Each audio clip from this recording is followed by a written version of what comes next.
Hi guys! Hello mga believer! This is your mentor, Billy De La Fuente. Let me share to you guys yung kung ano yung mga pinagdaanan kong failure sa buhay. Sa kung ano mang success, o kung ano mang growth, o kung ano mang resultang gusto mong makuha, sa tingin ko, makakuha mo na.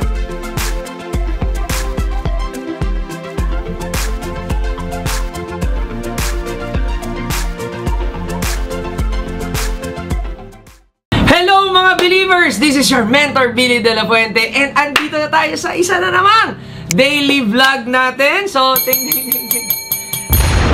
and for today's vlog, diba, kitang-kita nyo naman sa title, paano makabayad ng utang? Okay? Etong mga guest natin, diba, malupit. Bakit? Naka-accumulate sila ng 600,000 pesos. And ngayon, i-share namin sa inyo ano yung mga naituro ko sa kanila kung bakit yung 600,000 pesos na utang nabayaran nila in just 2 months. Siyempre, pakilala natin yung guest natin for today, si Ken and then si Regine. Hi, believers! Yes. And siyempre naman, para mas makarelate kayo, di ba? Can you share something about yourself, di ba? Ano yung background nyo sa ating mga subscribers for today? Let's go! Sige, ako na mauna. So, by the way, my name is Regine, and guys, I am a licensed professional teacher and physics yung major ko. Wow. Pero guys, ngayon hindi na ako nagtuturo. Ayan, kasi full-time na ako na negosyante na. So, yun. Alam nyo guys, wait lang bro, alam mo malupit dito, di ba? Siya isang cum laude. Yay! Okay, next, Ken. And hi, believers! Mentor Billy, thank you for having us here sa vlog mo. And ako naman is seaman ako by profession. So, shout out sa mga seaman dyan, na mga kabaro ko. And right now, hindi na ako nagbabarko for 7 years. And, wow! Naka full-time na rin ako ngayon bilang isang negosyante. Yes! Okay, so si Coach Ken, no? Grabe yan. Bukod sa seaman, pagdating sa achievement, malupit. Okay, pero yung mentorship namin, nakita ko sila, no, na malaking potential Okay, magagaling, matatalino. In fact, guys, pag nag-away nga sila mga pinagbabatay, what's the tangent of this triangle? Mga ganon, diba? Tatanong ni Ken, okay, what is the powerhouse of the cell? Mga mag-away matalino, no? Split tayo dyan. Pero, nakita ko sila, matalino, magaling, masipag. Tapos, bakit hindi ganun yung lumalabas na result? Sabi ko, sayang. Until finally, nalaman ko, no, na may malaking problem sila. Okay? Na may utang, 600,000. Yeah, naalala niyo ba yung last year? Yes! Grabe! Pero ayun na, Okay, I buy Kinchana, ting, ning, ning, ning, ning. So, ngayong vlog na to, we will share to you ano yung mga naituro ko sa kanila kung paano sila nakabayad. Okay, so yun natin patagalin. Number 1, alamin ang katotohanan. Okay, yan, sabihin dyan. Kailangan, alamin mo, okay, magkano ba talaga yung utang mo? Okay, i-total mo na, i-breakdown mo na. Okay? Kasi pag alam mo na, parang mapa yan, diba? Kailangan malaman mo muna kung nasan ka pag ikaw naliligaw. Okay? Kasi madali nang malaman yung daan na papupuntahan mo dun sa final destination mo. Diba? Parang weight loss, diba? Maraming mga tao, ayaw nila mag-weigh-in araw-araw or every week kasi feeling nila, malalaman nila mataba na talaga ako. Number 2, diba? Na example, ayaw nilang magpa-check up. Di ba kaya may nararamdaman na ayoko? Bakit? Kasi baka may sakit talaga ako. Kaya natural, nararamdaman ka na talaga. So in short, kailangan harapin yung katotohanan. Ilagay natin magkano yung utang. Tama no? And mentor, naalala ko din, nung dahil nga naman may utang kami, yung isa pang pinagawa mo naman sa amin, magplano. Ayan, ano ba yung dapat na gawin, no? So, planning. Kasi minsan, di ba, kahit alam mo na kung magkano, pero di mo pa alam paano isulat, paano babayaran and all. Hindi mo rin magagawa. So, parang sabi nga nila, di ba, failing to plan is like planning to fail. Boom! Tama. Ibang level, guys, pagka naririnig ko sa iba yung mga natuturo ko, I'm so proud. Diba? Next. Talking about yung mga tinuro mo, mentor, talagang naalala ko, nung nagsisimula pa tayo sa mentorship natin, na isa sa mga tinuro mo sa amin na tips is talagang mag-change ng lifestyle. Ayan. So, during that time, nung nalaman nga ni mentor na meron kaming malaking utang, so, syempre, sabi niya, parang halimbawa, meron kang sugat. So, pag nagdudugo yung sugat mo, ano una mong gagawin? So, syempre, kailangan mo munang tigilan yung sugat kailangan tumigil yung dugo. So, ganun yung pinagawa sa amin ni mentor. So, yung lifestyle namin talagang pinabago niya. So, hindi na kami nagsamgyupsal. Okay? So, hindi na kami masyadong gumagala. So, talaga ang goal namin, nagtipid talaga kami because every single cent na po pwede namin kitain sa negosyo, ang goal namin dapat maibayad talaga doon sa utang namin. Tama. Ang maganda naman doon hindi ko naman sinasabing, 'di ba, 1 taon ka o 2 taon. Pansamantala lang naman hangga't may utang ka. Next na tip para sa inyo, number 4. Maghanap ng pwedeng ibenta. Okay? Tingnan mo sa bahay mo, mag-garage sale ka. Sabihin mo ng maliliit lang yan, gadget, cellphone na, kinolekta mo na dust na, di ba? Tapos di mo napapakinabang. Benta mo. Mga mugs. Di ba? Imagine mo na nag-garage sale kami dito, nakapagbenta kami ng mga mugs, no, na may mga picture ng iba. O sa sobrang daming inaanak, no, may mga ganun.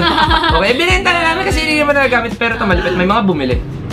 Wow, grabe, diba? Grabe. At nung nag-garage sale kami dito, umabot ng total, naka 50,000 din kami.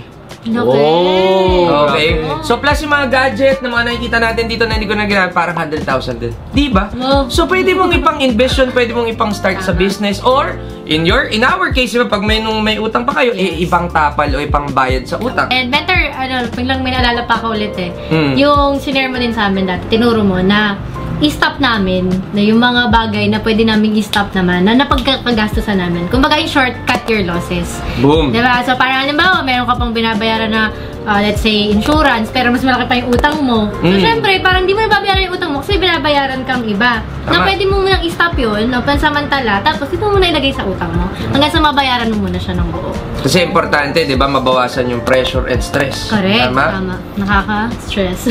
May utang.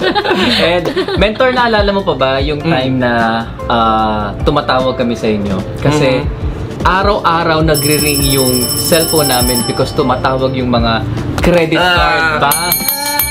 Grabe, no? And nung nalaman mo na meron nga kaming more than 600,000 na utang, so syempre, sabi mo sa amin, para mas madali naming mabayaran yan, why not? Kung dahil tinatawagan kami ng bangko, tumawag din kami sa bangko. Right? So, tumawag kami ngayon sa bangko para i-staggered yung payment namin. Diba? Pwede naman pala. Pwede naman pala yun. Yeah. Pati pa waive yung annual membership fee. Sayang din yung 2,000, 3,000 na yan. Diba?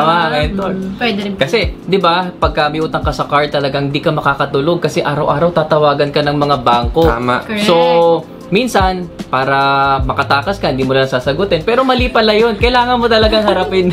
Kasi pag hindi mo hinarap yung interest niyan, magugulat ka na lang, nag-increase na yung utang mo plus yung interest pa. May interest ang pa yung interest. Diba? Tandaan mo ba nun yung hair? Kaya ako na pag ganun. Number 7. Okay, pag-usapan, ano yung source of income? Okay, saan ba yan? Sa work? Sa business? Yes. Diba? So, meron bang investment? Bakit? Kasi syempre, kung alam mo na kung magkano yung utang mo, okay, baka naman kasi meron kang investment na medyo kumita na, 'di ba? Na pwede mong i-withdraw muna, tapos ibayad mo na sa utang para mapatay na yung interest kasi mas malaki yung interest ng utang, lalo na pag sa credit card. Yes, Tama. Agree. And syempre, no, pagka nakita mo na kasi work yung meron ka, wala ka ng ibang sideline, ibig sabihin kulang na kulang, no? Ito yung interest mo pasok, ito yung utang, nadadagdagan, diba? Tapos ganito lang yung sweldo, so ano gagawin mo? Kailangan mo magdagdag. Correct. Diba? Kailangan mo paraanan. Pag hindi mo ginawa yun, maggulat ka na lang, yung 500,000 mo, baka 1,000,000 na. Yun, Grabe. Yun, masakit. Grabe yan. No?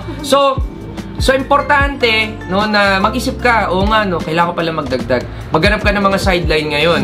Okay, maghanap ka ng pwedeng direct selling, pwedeng online business, dropshipping, di ba? Kaya na maganda niyan, guys, if interested kayo, all you have to do is to contact me. Okay, pwede ko kayo i-mentor, di ba? Yes, naman. Kung mga seaman naman, di ba, na nakakadon nito, na mga friends sila, huwag nyo na patagalin. So yung mag-retire agad, contact him naman. Okay? So, di ba? Winner! Correct, no? And mentor, naalala ko din, yung bilin mo sa amin noon, nung binabayaran mo utang namin, na iwasan namin mo or wag kaming magpapautang na.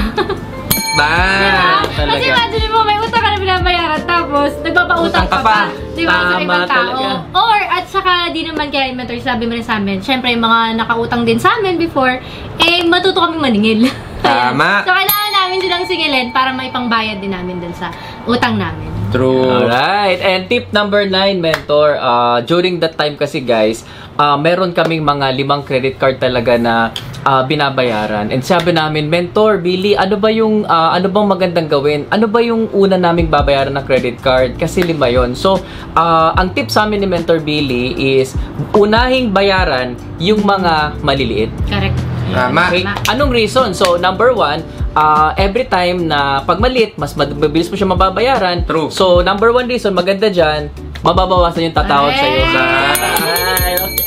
And kapag nabawasan yung mga tumatawag sa'yo, ang mangyari, mababawasan ka ngayon ng stress. Ayan. Okay? And syempre, iba yung pakiramdam na parang it's victory yan na every time may card kang natatapos, talagang feeling mo parang meron na namang nabunot na isang tinik sa dibdib mo. Ayan. Kasi importante, 'di ba, na eto, tingnan mo, yung epekto ng utang o pressure o yung stress, hindi ka productive. Correct. Tama? So, naapektuhan yung production mo, 'di ba? Pag may negosyo ka or meron ka ginagawa, very low, 'di ba? Moral mo. Magkakasakit ka pa, madadagdagan pa yung sweldo. Yung gastos. Madadagdagan pa yung gastos, mababawasan, madadagdagan pa yung gastos mo, 'di ba? Madadagdagan pa yung gastos mo dahil nagkasakit ka pa. Tama. Talaga, mentor. 'Di ba? So, eto, makikita mo yung mga strategies na naituro sa'yo. Effective ba? Effective. Diba? Grabe. Kasi, guys, tignan nyo malupit niyan, no? Nakita nyo naman. Okay, bayad na yung utang nila, 600,000. Okay, ang malupit niyan, nakabili pa sila ng kanilang dream car. Diba? So, ano nga pala yung sasakyan na nabili nyo? Okay, 1, 2, 3. Subaru Crosstrek! Sobrang happy nila. Gagaling pa guys, Yun, no?